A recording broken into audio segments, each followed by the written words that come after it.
안녕하세요. 저는 시모의 시집살이와 남편의 외도 콤보를 겪고 이혼한 30대입니다. 제 인생에서 이혼이라는 장르가 생겨날 것이라고는 생각해 본 적이 없었는데요. 정신을 차려보니 이혼녀가 되어 있네요. 그 과정은 아픔도 있었지만 후회 없이 시원하게 할 말은 한 것 같습니다. 이혼 후에 제 할 일 잘하면서 행복하게 살고 있네요. 사람 앞날 아무도 모른다더니 그 말이 딱 맞는 것 같아요. 남편을 처음 만났을 땐 제가 그 사람과 결혼을 하게 될 줄도 이혼을 할 거란 것도 몰랐으니까요. 남편과 처음 만난 곳은 제가 일을 하고 있던 가게였어요. 저는 작은 베이커리 가게에서 노하우를 배우며 일을 하고 있었어요. 남편은 그곳의 단골 손님이었어요. 하루가 멀다고 가게에 오는 남편과 자연스럽게 얼굴을 익히게 되었고 반갑게 인사 정도 나누게 되었죠. 그러다 제가 개업을 하며 가게를 그만두게 되었어요. 더 이상 그 사람을 보지 못하겠구나 했는데 어느 날부터 제가 개업한 가게로 찾아오기 시작했어요. 그런 그의 행동을 보며 어렴풋이 제게 관심이 있음을 느꼈어요.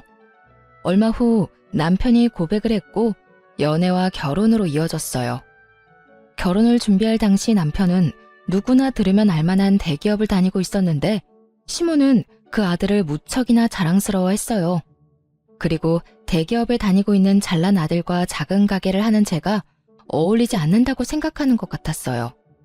매출부터 가게 평수 등 여러 가지를 자세히 묻고 난 후 굳어버린 표정을 보는데 모를래야 모를 수가 없었죠. 그런 상황을 겪고 나니 그 사람을 사랑하지만 결혼을 하는 것이 맞는지 고민이 되기 시작했어요. 결혼을 밀어붙이는 그 사람 때문에 마지못해 결혼을 허락하는 시모의 결정이 마음에 걸렸어요. 있잖아, 이 결혼 생각 좀 더 해봐야 할 것 같아. 뭐? 왜? 혹시 우리 엄마 때문에?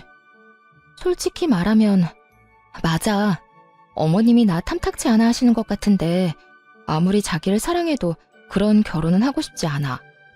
나도 내가 하는 일에 자부심이 있는 사람인데 어머님은 그런 내가 자기한테 한참 모자란다고만 생각하시니 앞으로 이어질 일들이 너무 걱정돼. 아니야, 자기야.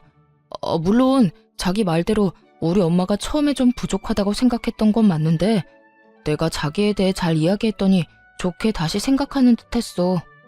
내가 그런 일로 자기는 마음 상하는 일 없도록 할게. 그러니까 우리 엄마 생각은 하지 말고 나만 믿고 결혼해. 자기 마음은 잘 알겠는데 그래도 생각 좀 해볼게. 생각을 좀 해보자는 저의 말에 남편은 더 적극적으로 구애를 했고 그 애틋한 마음을 믿고 결혼까지 하게 되었습니다. 고민을 하긴 했지만 결혼을 하고 보니 남편과 함께하는 생활이 만족스러웠습니다. 이래서 다들 결혼을 하는구나 하는 생각이 들 정도로 행복했죠. 하지만 기쁨도 잠시 시모와 문제가 생기기 시작했어요. 결혼 초반에 남편의 앞에서는 다정했던 분이 남편이 없는 곳에선 저를 알게 모르게 무시하기 시작하더군요. 처음엔 그런 유치한 행동을 믿을 수가 없어 제가 오해한 게 아닐까 생각했어요. 시간이 흐를수록 저를 향한 눈빛과 바로 옆에서 제가 말을 걸어도 무시하는 행동을 보며 오해가 아니라는 걸 알게 되었어요. 어린애도 아니고 다 큰 어른의 그런 행동이 기가 막혔지만 큰 피해를 주는 것도 아니고 무엇보다 참을만 했기에 두고 보고 있었죠. 그리고 왜 저를 무시하냐고 따졌다가 자신은 못 들어서 그랬다고 하면 그만이니 따지기도 애매한 상황이었어요.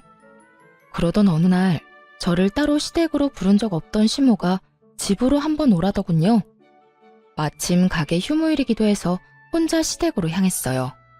시모는 다짜고짜 저희 부부의 돈 관리에 대해 묻더군요. 내가 너를 따로 부른 이유는 다름이 아니라 너희 돈 관리 어떻게 하니? 네? 왜 그걸 갑자기 물으세요? 그냥 궁금해서 그런다. 너 정확히 수입은 얼마나 되니? 매출 말고 이것저것 다 제하고 남는 순이익 말이다. 적금은 들고 있니? 생활비는 얼마나 쓰니? 돈은 네가 다 관리하는 건 아니지? 지금까지 궁금해서 어떻게 참았나 싶을 정도로 질문들을 쏟아내더라고요. 사실 황당했어요. 부모로서 궁금할 수도 있다고 생각하긴 하지만 이런 식의 막무가내 질문은 기분이 좋지 않더라고요. 무엇보다 따지듯 묻는 시모의 말투가 기분이 나빴고요. 제가 선뜻 아무런 대답도 하지 않자 시모는 그럴 줄 알았다는 듯 언성을 높이며 저를 남편의 돈으로 사치나 부리는 여자로 몰아가더군요. 내가 너 이럴 줄 알았어. 너 우리 아들이 벌어다 준 돈 막 쓰고 살지? 그러니까 내 말에 하나도 대답 못하는 거 아니야? 기가 막혔죠. 저요, 적금도 충분히 들고 있었고 시모의 말처럼 사치 부리지도 않았어요. 그저 우리 가정 문제기에 굳이 다 말할 필요가 없다고 생각했고 무엇보다 시모의 언행이 황당해 대답을 못하고 있었을 뿐인데 그런 식으로 몰아가니 기분이 확 나빠지더라고요. 어머님, 무언가 크게 오해하시는 것 같은데요. 어머님이 생각하는 것처럼 남편 돈만 쓰면서 살고 있지 않아요. 물론 생활비는 공동 돈에서 쓰지만 저나 그이나 서로 필요한 물건은 각자 번 돈으로 알아서 사고 있어요. 물론 적금도 충분히 들고 있고요. 그런데 아까 내가 물을 땐 왜 아무 말도 안 했니? 그거야, 저희는 이제 성인이고 돈 관련 문제는 저희 두 사람이 알아서 할 문제인데 굳이 다 말씀드려야 하나 싶어서 아무 말도 안 했던 것뿐이에요. 어머님께서 갑자기 그런 질문들을 하시니 당황하기도 했고요. 저는 충분히 잘 설명했다고 생각했는데 시모는 제 말을 제대로 듣지도 이해하지도 못한 듯 했어요. 제 말이 끝나자마자 불같이 화를 내더군요. 너 지금 말 다 했니? 정말 말 웃기게 하는구나. 네 남편이기 전에 내 아들이다. 그런 귀한 내 아들이 힘들게 번 돈 어디에 어떻게 쓰는지 엄마가 궁금할 수도 있는 거야. 그러니 당연히 대답해줘야 할 거 아니야. 막무가내로 대답할 것을 요구했고 이때 저는 앞으로의 원만한 결혼 생활을 위해서라도 확실하게 짚고 넘어가야 한다고 생각했어요. 웬만하면 좋게 넘어가고 싶었지만 여기서 지고 들어가면 앞으로도 우리 부부 생활의 모든 부분을 간섭하실 것이 분명해 보였으니까요. 결혼 전까지는 어머님의 아들이기만 했지만 이제 제 남편이기도 하죠. 시기상으로 따지면 어머님 아들이 먼저겠지만 중요한 걸로 따지면 이젠 그렇지도 않고요. 다시 한번 말씀드리는데 생활비, 제 수입, 남편의 월급 그 모든 건 저희 부부의 일이고 일일이 어머님께 다 말씀드릴 필요 없다고 생각해요. 저희도 이제 성인이고 아까 말씀드렸다시피 어머님 아들은 이제 저와 가정을 이루었으니 이런 문제는 부부끼리 알아서 잘하고 살겠습니다. 아, 그러니까 너희가 알아서 할 테니 이 늙은이는 신경 쓰지 말라. 이 뜻이니? 네가 이렇게 나오니 더 의심하는 거야. 네가 내 아들 돈으로 흥청망청 쓰고 살지 않으면 왜 말을 못하는 게야? 네가 당당하지 않으니까 상관하지 말라며 숨기는 거 아니냐 이 말이다. 마음대로 생각하세요. 어차피 제가 뭐라고 하든 그대로 믿지도 않으실 거잖아요. 시모는 며느리가 자세히 이야기하는 대신 우리 일에 간섭하지 말라고 하니 저를 당신 아들 돈이나 흥청망청 쓰는 여자로 몰아갔어요. 시모는 화가 많이 난 듯 했지만 그러거나 말거나 그냥 무시하고 집으로 돌아왔어요. 저 역시 화가 많이 난 것은 마찬가지였으니까요. 결혼할 당시 양가에서 받은 도움도 없었고 그렇다고 남편보다 부족하게 결혼 준비를 한 것도 아니었어요. 그런데 시모는 저희 결혼에 자신이 아주 큰 도움을 주었으며 저는 맨몸으로 시집와 남편 돈이나 탐하는 사람으로 대하고 있었죠. 저희 부부의 돈 관리에 대해 알고자 하는 그 마음이 이해가 되지 않았어요. 그날 밤 저 혼자 해결할 수 있는 문제가 아니라고 생각하고 남편에게 그날의 일을 모두 알렸어요. 여보, 어머님이 오늘 나를 집으로 따로 부르시더니 내 수입부터 시작해서 우리 돈 관리는 어떻게 하고 있는지 물으셨어. 내가 너무 당황해서 아무 대답도 못하고 있으니까 나보고 뭐라고 하신 줄 알아? 당신이 벌어다 준 돈 흥청망청 쓰고 있는 거 아니냐고 오해하고 버럭 화를 내시더라니까. 그래? 별일도 아닌데 그냥 대답 좀 해주지 그랬어. 괜히 엄마 기분만 상하게 만든 거 아니야? 당신 말대로 별거 아닌 문제일 수도 있지만 별거인 문제가 될 수도 있어. 엄연히 우리 가정일인데 어머님 기분 상할까봐 일일이 다 보고하면서 간섭받으면서 살 거야? 지금 이 상황 당신이 생각하는 것만큼 간단한 문제가 아니라고. 나는 모르겠으니까 당신이 알아서 해. 당신이랑 엄마 사이에서 귀찮아지는 거 딱 질색이야. 그러니까 당신이 알아서 하고 나한테는 아무 말 하지 마. 남편은 알아서 하라며 이 일에서 슬그머니 발을 빼버리더군요. 해결은 못해줄 망정 피하려고만 하는 남편을 보며 자신이 당해보지 않아 저런 식으로 행동할 수도 있겠다 싶었어요. 그래서 친정엄마께는 죄송하지만 모든 사실을 알려드리며 도움을 청했어요. 며칠 뒤 엄마는 저녁 식사를 하자며 저희를 부르셨죠. 그리곤 준비하신 말을 꺼내놓으셨어요. 저기 우리 사위는 연봉이 얼마나 되나? 뭐 대기업 연봉이 높으니 우리 딸 굶기지는 않을 만큼 버는 건 알긴 하지만 요즘 워낙 경기가 좋지 않아 내가 걱정이야. 희망퇴직 이런 거 하라고는 안 해? 그리고 혹시 돈 관리는 누가 하는지도 물어봐도 될까? 아니, 혹시 우리 딸이 생활비 눈치 보고 사는 건 아닌가 걱정이 돼서 말이야. 엄마는 시모가 내게 그랬던 것처럼 돈에 관한 질문을 했어요. 남편은 그런 엄마의 끝없는 물음에 크게 당황하는가 싶더니 주섬주섬 대답을 하더군요. 그렇게 불편한 저녁 식사 시간이 끝나고 남편은 그런 간섭이 상대방에게 얼마나 무례하고 곤란한 일인지 뒤늦게 깨달은 듯 했어요. 집으로 돌아오자마자 시모에게 전화를 걸었으니까요. 엄마, 앞으로 집사람한테 생활비 수입같이 돈 관련 이야기는 묻지 마. 갑자기 그 이야기는 왜 꺼내? 무슨 일이 있었니? 왜 이러긴. 진작 말해야지 했는데 오늘에서야 이야기하는 것 뿐이야. 엄마는 그저 궁금해서 물어봤을지 몰라도 듣는 사람은 얼마나 기분 나쁘고 곤란하겠어? 그냥 궁금해서 그랬지. 우리 아들이 얼마나 버는지, 우리 며느리 가게는 어떤지 하고. 엄마가 궁금해하는 걸 이해 못하는 건 아닌데 입장 바꿔서 장모님이 나한테 그런 식으로 일일이 간섭한다고 생각해봐. 그러니까 앞으로는 그런 건 묻지도 궁금해하지도 말아요. 우리가 알아서 다 잘하고 있으니까. 남편은 단호하게 시모의 간섭을 막아버렸고 아들에겐 상냥하게 그저 궁금해서 그랬다며 앞으로 그러지 않겠다던 시모는 저에겐 180도로 태세를 바꿔 본격적으로 트집을 잡기 시작했어요. 온갖 트집 중에 가장 짜증이 나는 건 제가 입고 들고 신는 것에 관한 것이었어요. 결혼 전부터 입던 옷을 입어도 내 아들 돈으로 산 것이 아니냐며 시비를 걸더군요. 예, 그거 못 보던 옷인데 혹시 우리 아들 돈으로 산 옷이니? 알아서 잘한다더니 그렇게 비싼 옷이나 사서 언제 돈 모으려고 그러니?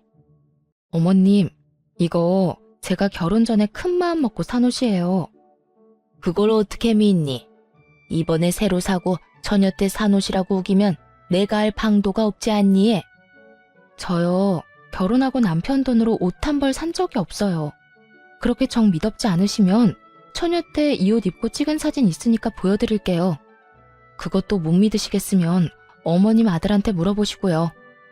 궁금해하길래 대답해준 것뿐인데 이런 제 대답에 혀끝을 차며 버르장머리를 운운하기 시작했어요. 이것 봐라. 어쩌면 저렇게 말대꾸를 쫑알쫑알 해대는 건지. 하여튼 요즘 것들은 이렇게 버르장머리가 없다니까. 아니, 네가 좀 특출나게 그런 거니? 어른 말에 한마디도 안 지고 말 대답하는 거 말이다. 어떻게 넌 내 말에 그냥 네라고 대답하고 넘어가는 일이 없어? 그거야 어머님이 제가 네 하고 대답하도록 말씀하시지 않잖아요. 걸어오는 말들이 대답이 필요한 것들인데 제가 기계도 아니고 앞뒤 맞지 않게 네네만 할 수는 없잖아요. 그냥 고분고분하게 대답만 하길 원하시면 그런 질문을 해주세요. 그러면 저도 편하고 좋죠? 이후에도 시모는 저를 괴롭히고 싶어 안달이 난 사람처럼 행동했고 저 역시 피하지 않고 맞섰죠. 제가 아무리 할 말은 참지 않고 한다고 한들 기분이 나쁘고 정신적으로 많이 피곤하더라고요. 그래서 전 자연스럽게 시모의 연락을 피하게 되었죠. 그러던 사이 오래 기다렸던 남편의 진급이 결정되었어요. 그 소식을 들은 시모가 가게로 찾아와 잘난 아들 유세를 하기 시작하더군요. 너 소식 들었지? 우리 아들이 이렇게나 대단하다. 이게 다 내가 똑똑한 아들 떡하니 낳아서 뒷바라지를 워낙 똑소리 나게 잘했기 때문 아니겠니? 넌 우리 아들한테도 잘해야겠지만 나한테도 잘해야 한다. 나 아니었음 네가 어딜 가서 저런 남편 만났겠니? 시모는 남편의 진급이 모두 자신의 덕이라며 듣고 싶지 않은 본인 자랑, 아들 자랑을 한참 늘어놓더군요. 그리고 시모의 입에서 기가 막힌 이야기가 흘러나오기 시작했어요. 그래서 하는 말인데 앞으로 너희 생활비 빼고는 나한테 다 주거라. 진급도 했으니 연봉도 올라갈 텐데 그 돈을 너희가 관리해서 제대로 모으기나 하겠니? 내가 내 용돈 조금 빼고 다 모아줄 테니 당장 다음 달부터 그렇게 해. 용돈만 좀 달라고 해도 시모 하는 꼴이 기가 막혀주기 싫은데 아예 생활비를 빼고 나머지 돈을 당당하게 내놓으라니요. 너무 당당하게 저딴 말을 하는 모습을 보니 황당하더라고요. 이 일을 남편에게 말해봤자 소용이 없겠다는 생각이 들었어요. 말해봤자 뭐 하겠어요. 작은 문제도 귀찮다고 저에게 다 미루는 사람인데 이번 상황이라고 뭐가 다를까 싶었으니까요. 빠르게 머릿속이 정리되어 갔고 이 상황을 제가 해결하기로 했죠. 그러니까 어머님 말씀은 제가 돈 관리를 똑바로 못할까봐 돈을 맡기라는 뜻이네요. 그래, 그거지. 이제야 네가 말이 좀 통하는구나. 그런 문제라면 친정에 맡길게요. 아시겠지만 저희 부모님 두 분 다 오랫동안 은행에 계시다가 퇴직하셔서 자산 관리는 전문가 뺨치게 잘하세요. 투자 쪽도 꽤 잘 아시고요. 당장 다음 달, 아니 당장 이번 달부터 친정에 다 맡겨야겠어요. 이런 생각은 하지도 못했는데 감사해요. 저는 밝게 웃으며 시모에게 감사 인사까지 전했고 이런 제 말에 노발대발하기 시작했습니다. 너 지금 그 말 진심이니? 당연히 너희가 번 돈은 시댁에 맡겨야지. 그걸 왜 친정에 맡기는 게야? 시댁이랑 친정이 같아? 넌 출가했으니 이제 우리 집 사람이다. 같은 부모님인데 뭐가 다른가요? 저도 저희 집에선 하나뿐인 귀한 자식인데요. 설마 친정에서 저희 돈이라도 떼먹을까봐 그러세요? 걱정 마세요. 절대 그런 일은 없어요. 그게 무슨 말 같지도 않은 소리니? 같다니 뭐가 같단 말이야. 너는 우리 집에 시집 왔으니 이제 네 친정과는 끝난 인연인 거야. 그리고 내 아들 돈을 왜 엄한 집에다 맡겨? 내 아들 돈은 내 돈과 다름이 없다. 그런 내 돈을 왜 사돈댁에 맡긴다는 말이야? 어머님 말이야말로 헛소리를 하시네요. 결혼하기 전이야 어머님 아들이니 아들 돈을 마음대로 관리했을지 몰라도 이젠 저랑 결혼했으니 더는 어머님 돈이 아니라고요. 전 그대로 시모를 가게에서 내쫓아버렸고 그날 저녁 집에 화가 잔뜩 난 남편이 저를 기다리고 있더군요. 당신 어떻게 그럴 수가 있어? 아무리 엄마랑 사이가 좋지 않다고 해도 그렇지. 용돈 좀 받아보겠다고 거기까지 찾아간 시어머니를 그렇게 매정하게 쫓아낼 수가 있어? 그러니까 당신 말은 내가 고작 용돈 좀 달라고 찾아온 어머님을 용돈 주기 싫어서 가게에서 내쫓았다 이 말이야? 그래. 우리 엄마가 아까 울면서 전화해서 다 말했어. 당신이 친정에 용돈 줘야 해서 우리 엄마한테 줄 돈은 없다고 했다며? 나 진급도 했고 연봉도 올랐는데 용돈 좀 드리면 어디가 덧나? 말을 들어보니 낮에 그 일이 있고 난 후 남편에게 전화를 걸어 울고불고 하며 없는 말을 지어내 저와 남편의 사이를 이간질했더군요. 아무것도 모르고 당하기만 하던 신혼 때와는 달리 이런 상황을 대비해 미리 가게 CCTV 영상을 복사해온 상태였고 녹화된 영상을 보여주며 사실은 시모가 남편에게 한 말과 아주 많이 달랐음을 증명해 보였죠. 이제 알겠어? 어머님이 당신한테 거짓말한 거야. 용돈 조금 달라고 가게까지 찾아올 뿐이야. 생활비만 빼고 돈 다 내놓으라고 하시더라. 남편은 영상을 보고 시모에게 전해 들은 말과 다르니 처음엔 당황하는 듯 하더라고요. 하지만 그것도 잠시 천연덕스럽게 시모의 편을 들기 시작했어요. 들어보니 우리 엄마 말이 틀린 말도 아니네. 뭘 그렇게까지 싸웠어? 그냥 엄마가 하자는 대로 하면 안 돼? 우리 엄마가 우리 편하게 돈도 관리해주고 알아서 투자도 해준다잖아. 우리한테 나쁜 일도 아닌데 왜 이 난리인지 모르겠다 정말. 정말 모르겠는 사람이 누군데 아무렇지 않게 말하는지 이해가 되지 않았어요. 시모가 투자 전문가도 아니고 시모에게 돈을 맡기는 것을 왜 이리도 당연하게 생각하는 것인지 여러분께서는 이해가 되시나요? 제 머리로는 도무지 이해가 되지 않았지만 남편과 시모의 말도 안 되는 논리에 따라주기로 했죠. 아, 그래? 그러면 당신 월급은 어머님한테 맡겨. 내가 번 돈은 우리 엄마한테 맡길 테니까. 그러면 공평하지? 뭐라고? 당신이 번 돈을? 그래. 당신은 당신 엄마한테 월급 맡겨. 난 내 수익 우리 엄마한테 맡길 테니까. 왜 진작 이 생각을 못했나 모르겠네. 큰 소리 날 것도 없이 각자 번 돈은 각자 부모님께 맡기면 깔끔한 일이잖아. 앞으로 이렇게 하자. 그러면 됐지? 제 말이 끝나자 남편은 그건 절대 안 된다며 난색을 보이더라고요. 당시 제가 운영하는 가게의 레터링 케이크와 수제 쿠키가 인기를 얻어 주문이 밀린 만큼 바빠졌고 자연스럽게 매출이 많이 올라 저의 수익이 남편의 월급을 넘기는 달이 많아지고 있었기 때문이었죠. 자신이 버는 돈을 시댁에 맡기는 것은 괜찮지만 나날이 늘어가는 제 수익을 친정에 맡기는 것은 싫었던 것이었어요. 당황한 남편은 속사포 랩을 하며 생각해보니 제 말이 다 맞는다며 변명을 하기 시작했어요. 그건 안 돼. 그게 얼만데 그걸 남을 맡겨? 남? 지금 우리 부모님을 남이라고 한 거야? 아니, 그게 아니라 생각해보니 당신 말이 다 맞는 것 같다고. 우리가 어린애도 아니고 우리 돈은 우리가 관리해야지. 지금처럼 돈 관리는 우리가 하자. 원래처럼 말이야. 우리 엄마한텐 내가 이야기할 테니까 당신도 방금 말은 없던 걸로 하기다. 알겠지? 남편의 말을 듣고 있는데 어이가 없어 말문이 막혔어요. 그렇게 아무 대답도 하지 않고 남편을 빤히 보고 있는데 남편 휴대폰에 문자 알림음이 울리더군요. 남편은 놀라며 휴대전화를 확인했고 그의 안경렌즈에 반사된 문자 내용을 언뜻 보게 되었어요. 상호는 보지 못했지만 20만 원이 넘는 금액을 쓴 카드 승인 문자였어요. 순간 뭔가 기분 나쁜 예감이 저를 스쳤죠. 남편에게 문자가 온 것이라면 남편의 카드를 썼다는 것일 텐데 남편은 저와 이야기를 나누고 있었으니 그 어떤 것도 결제할 틈이 없었죠. 거기에다 자동 결제라 하기에도 저녁 10시가 넘은 시간이라 그 시간에 자동 결제가 될 일도 없었고요. 카드 승인? 당신 카드 잃어버렸어? 당신은 지금 나랑 이러고 있는데 무슨 카드 승인 문자가 와? 나는 혹시나 하는 마음에 남편에게 물었고 크게 당황하는 듯 하다가 대답하더군요. 잃어버린 게 아니라 엄마한테 꼭 필요한 거 있으면 쓰시라고 한 장 줬어. 뭐? 카드를 어머님 드렸다고? 비상용으로 혹시나 해서 줬는데 오늘 쓸 일이 있었나 보네. 당신 기분 나쁜 거 아니지?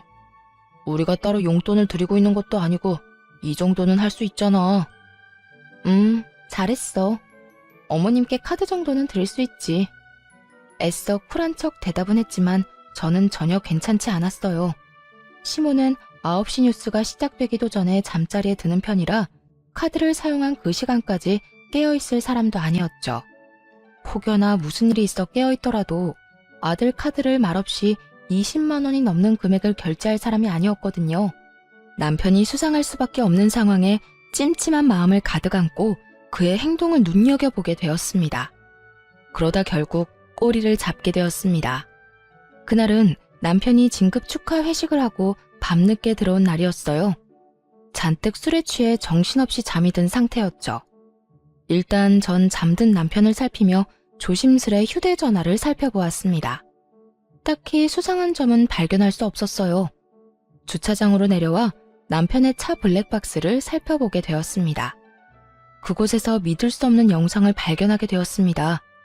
얼마나 철두철미한지 이전 영상은 다 삭제되어 있었는데 딱 그날 집으로 돌아오는 차 안 상황만 남아있더라고요. 회식 마친 남편은 상간녀와 함께 대리를 불러 차를 타고 온 듯 했어요. 술에 너무 취해 지우는 것을 깜빡해 남아버린 외도의 증거가 적나라하게 드러나 있었죠. 자기야, 오늘 너무 많이 마신 거 아니야? 진급해서 기분 좋아 마시는 술은 아닌 것 같던데? 요즘 집사람 때문에 스트레스 받아서 그래. 무슨 여자가 한마디 지는 법이 없어. 우리 엄마한테도 또박또박 말대답이나 하고 말이야. 내가 요즘 두 사람 그 사이에서 아주 피곤해. 그것만큼 남자 피곤하게 만드는 일이 또 없지. 그래서 난 우리 남편이 뭐라고 하면 그냥 대답만 하고 무시해버려. 말 길게 해봤자 좋은 게 하나 없더라고. 자기는 어쩌면 이렇게 현명해? 어디 현명하기만 해? 능력도 좋아서 이번에 나 진급까지 딱 시켜주는 거 봐. 나 사실 이번엔 기대도 안 하고 있었는데 자기 덕에 진급도 했잖아. 자기야, 정말 고마워. 내가 앞으로 더 잘할게. 남편은 술에 취해 건들대면서도 상간녀를 바라보는 눈빛만은 꿀이 뚝뚝 흘러내릴 것 같더군요. 상간녀 역시 그런 남편을 웃으며 바라보았고요. 으이구, 그러다 이혼하고 나하고 살겠다고 그러겠다. 혹시나 해서 또 이야기하지만 난 이혼할 생각 전혀 없어. 그러니까 자기도 이혼 생각은 하지도 마. 걱정하지도 마세요. 나도 이혼할 생각은 없고 혹시나 이혼하더라도 자기한테 같이 살아달라고 떼쓰지 않을 테니까. 그냥 지금처럼 내 곁에만 있어줘도 난 만족해. 그래, 우리 지금처럼 서로 즐기면서 잘 지내자. 그게 현명한 거야. 나중에 들어보니 상간녀는 같은 회사에 다니는 직장 상사였어요. 나이도 남편보다 5살 많더라고요. 그렇게 자랑스러워하던 진급도 상간녀가 힘써준 덕분이었어요. 상간녀도 유부녀로 두 사람은 이혼 생각은 전혀 없이 그저 그 관계를 유지하며 즐기는 사이였어요. 영상을 보는데 큰 벽돌이 뒤통수를 내리 찍는 것 같은 충격이 느껴졌습니다. 남편을 의심하며 지내는 며칠 동안 어쩌면 외도라는 최악의 상황을 각오하긴 했지만 그 장면을 제 두 눈으로 보고 듣는 것은 예상보다 더 충격적이었어요. 그때까지만 해도 남편에 대한 사랑하는 마음이 남아있었기에 배신감에 손이 떨리고 하염없이 눈물이 흐르기 시작했습니다. 남편의 외도 사실을 알게 된 저는 이혼을 결심하게 되었고 우리가 함께했던 신혼집에서의 제 짐도 정리하기 시작했습니다. 두 사람을 한 번에 묶어서 보내버릴 그날을 준비했습니다. 결전의 그날, 전 제 옷 중에 가장 화려하고 예쁜 옷을 입고 어려 보이게 화장도 하고 남편 회사로 향했어요. 점심시간으로 붐비는 회사 로비에서 두 사람을 기다렸죠. 멀리서 상간녀가 걸어 나오더라고요. 영상 속에서 보고 또 보았던 상간녀의 앞으로 걸어가 길을 막아섰고 저를 이상한 눈으로 보는 상간녀에게 다른 사람이 다 들을 수 있게 큰 소리로 말해주었어요. 내 남편이랑 지금까지 즐거웠니? 아니, 능력이 얼마나 좋으면 그 힘으로 내 남편 진급까지 시켜준 거야? 뭐 나 좋으라고 시켜준 진급은 아니겠지만 그래도 고맙단 인사는 해야 할 것 같아서 말이지. 여러모로 참 고마워. 제 말을 들은 상간녀는 그제야 제가 누구인지 알아챈 듯했고 얼굴이 순식간에 붉어지기 시작하더군요. 전 그런 상간녀가 대답할 틈도 없이 준비한 다음 말을 이어나갔어요. 들어보니 이혼할 마음은 없는 것 같던데. 난 이혼할 예정이니까 넌 네 가정 잘 지키면서 내 남편이랑 편하게 만나. 둘 다 유부남 유부녀인 것보다 한 명이 혼자면 두 사람이 좀 더 편하게 만날 수 있지 않겠어요? 그게 무슨 말이에요. 사람 착각한 모양인데 난 당신 남편이 누군지도 모르고 불륜이나 저지르는 그런 파렴치한 사람 아닙니다. 남의 회사 와서 소란이나 피우고 무슨 짓이에요? 죄 없는 사람 잡지 말고 똑바로 알아보세요. 당황해하는 표정을 숨기지도 못하면서도 뻔뻔하게 사람을 잘못 봤다며 발뺌을 하더라고요. 그 순간 상간녀의 휴대전화기가 울리기 시작하고 멀리서 휴대전화를 얼굴에 대고 해맑게 걸어오는 남편을 발견했죠. 저는 직감적으로 남편의 전화 상대가 상간녀임을 알아차렸고 상간녀의 손에서 요란하게 울고 있는 휴대전화를 낚아채 전화를 받았어요. 저기 어디야? 밥 먹으러 갔어? 어딘지 알려주면 나도 그리로 갈게. 우연인 척하고 같이 먹으면 되잖아. 그때까지도 제발 아니길 바랬지만 역시나 그 전화는 남편의 전화였고 아무것도 모르는 남편의 목소리는 참 해맑더군요. 전 그런 남편을 향해 손을 흔들며 큰 소리로 이렇게 말해주었어요. 네 자기 여기 있어. 멀리서 찾지 말고 이리로 와. 나랑 이야기 나눈다고 아직 식당은 못 갔거든. 남편은 그제야 저를 발견했고 해맑던 얼굴은 순식간에 웃음기를 잃고 달려오더라고요. 이 흥미진진한 상황에 점심을 먹으러 가던 주변 사람들의 모든 시선이 저희 세 사람에게 집중되었고 그 최고의 타이밍에 남편에게 준비한 말을 해주었어요. 당신 여기 어떻게 왔어? 이게 무슨 일이야? 무슨 일이긴 당신 바람 피우다 나한테 딱 걸린 상황이지. 그래서 하는 말인데 우리 이혼해. 나는 당신 같은 인간이랑 더는 살고 싶지 않아서 말이야. 바람이라니? 아니야, 오해라고. 일단 내 이야기 좀 들어봐. 이런 식으로 이혼하자고 하는 법이 어딨어. 그것도 사실도 아닌 일로 오해해서 말이야. 오해? 오해 좋아한다. 이걸 보고도 어디 당신들 입에서 오해라는 말이 나오는지 보자.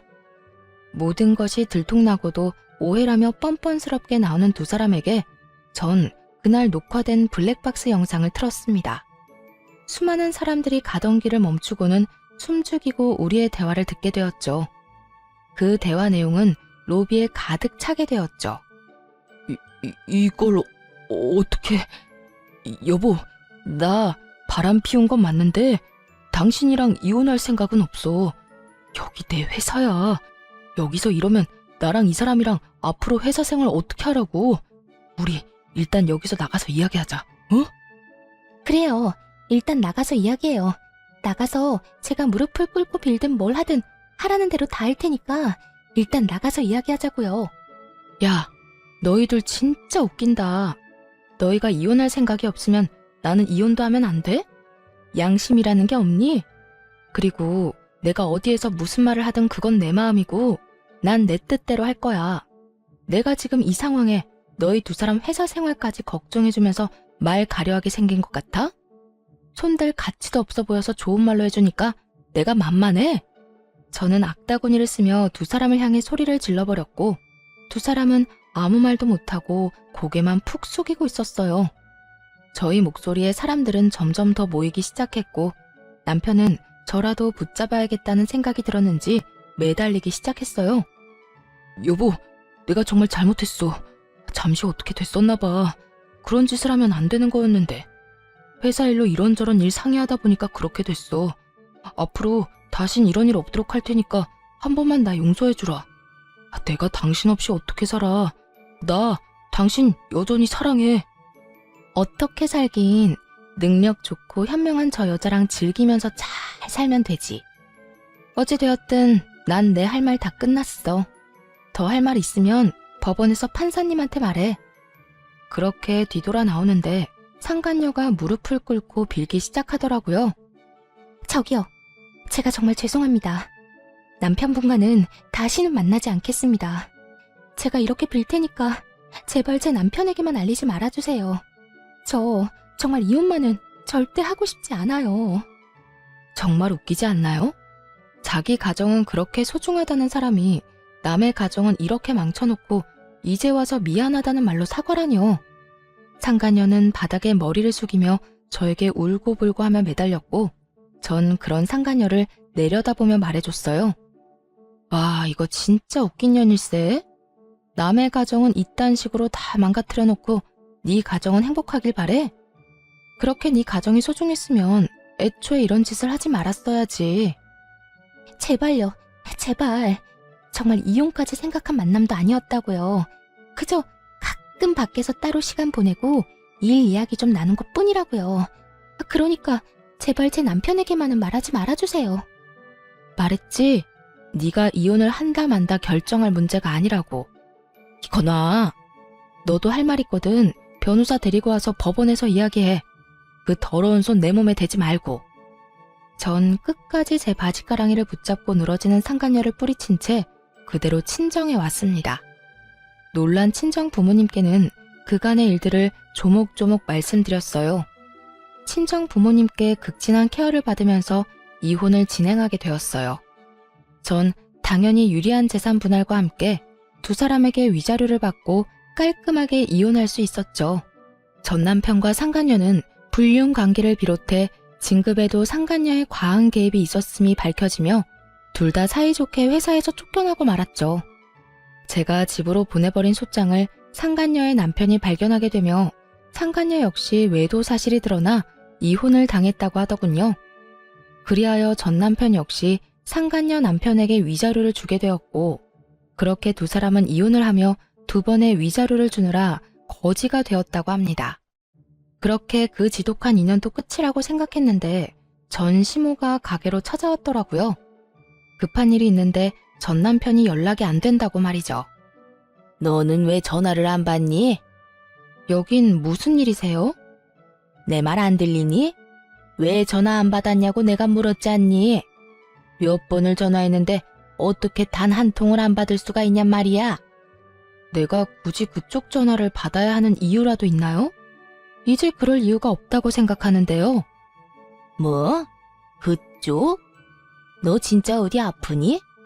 아무리 너랑 내가 사이가 좋지 않다고 해도 그게 며느리가 시어미한테 할 말이라고 생각하는 거니? 에휴, 다 됐고 내 아들 요즘 무슨 일 있니? 왜 연락이 안 돼? 담보대출 이자 갚아야 하는 날은 지났는데 연락은 안 되고 계속 연체 연락이 오니 내가 여러모로 불안해서 이렇게 왔다. 우리 아들 회사 출근은 했니? 들어보니 전 시모는 제가 전 남편과 이혼했다는 사실을 모르는 듯 하더군요. 그리고 급히 돈 쓸 일이 있다며 돈을 빌려갔다고 해요. 다름 아닌 전 시댁집을 담보로 받은 대출이었죠.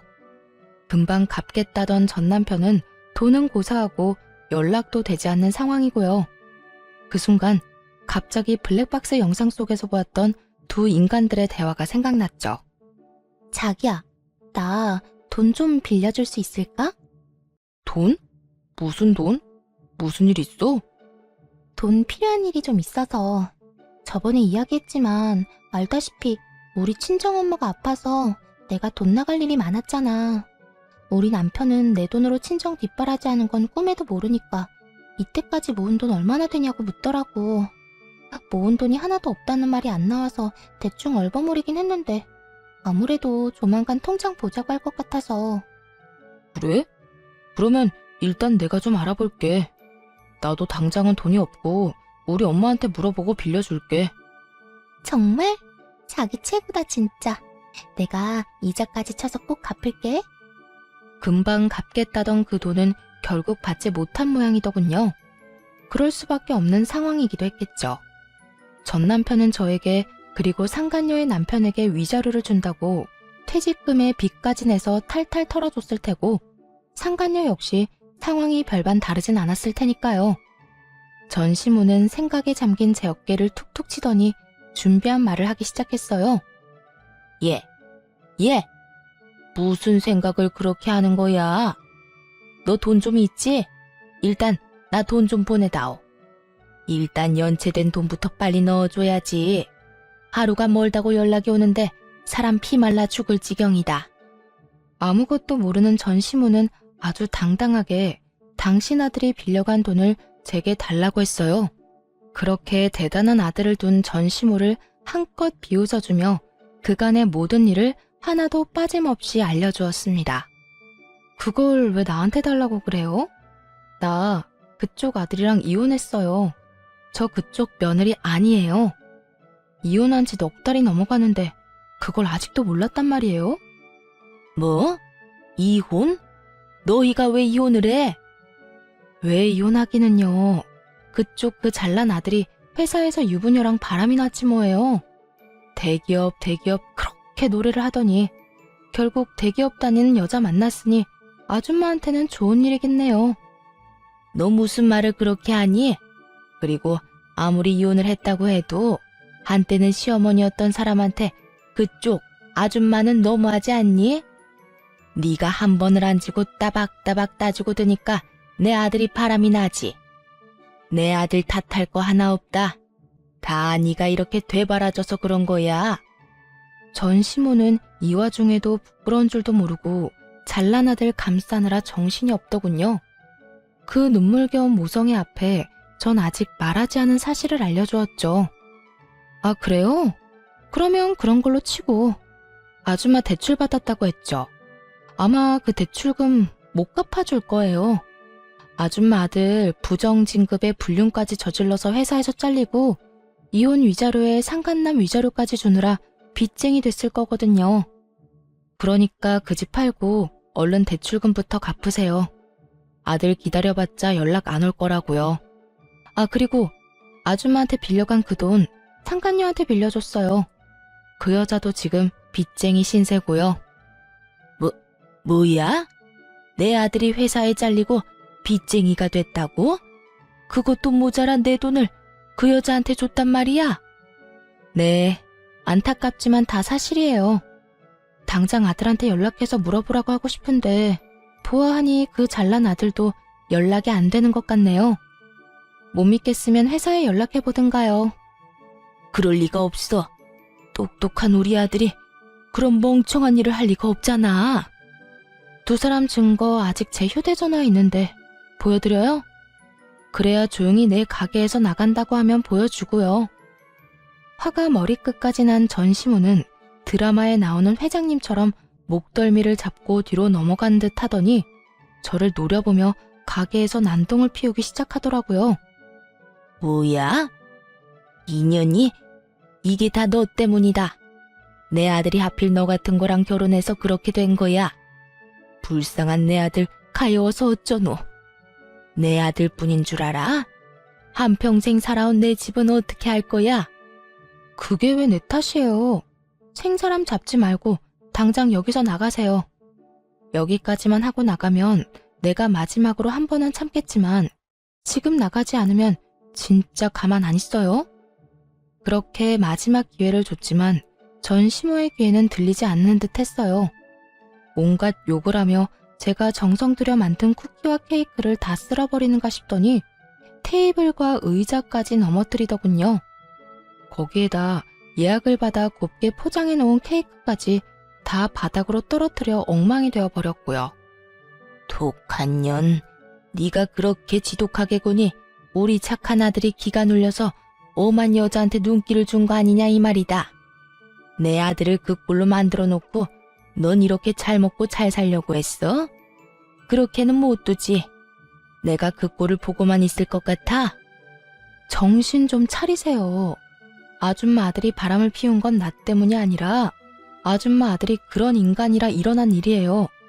회사에서 잘린 것도 빚쟁이가 된 것도 다 아줌마 아들 탓이고 다 아들을 그따위로 키운 아줌마 탓이라고요. 전 이렇게 고함을 질러주며 전 시무를 끌어다 가게 밖으로 내쫓아버렸고 경찰에 신고를 해버렸죠. 예전의 관계를 생각하며 전 시무의 만행을 그냥 넘길 만큼 마음이 너그러운 사람이 아니었어요. 사실 전 시무와의 정은 쌓인 적도 없었지만요. 그렇게 전 경찰에게 가게에서 난동을 부린 모든 장면이 담긴 CCTV 녹화 파일을 넘겨드렸고 전 시무가 망가뜨린 제품을 비롯한 모든 것들을 청구해 다 받아냈죠. 전 시무는 제가 그렇게까지 나올 것이라 생각하지 못했는지 저에게 전화가 와서 화를 내긴 했지만 그대로 차단해버렸습니다.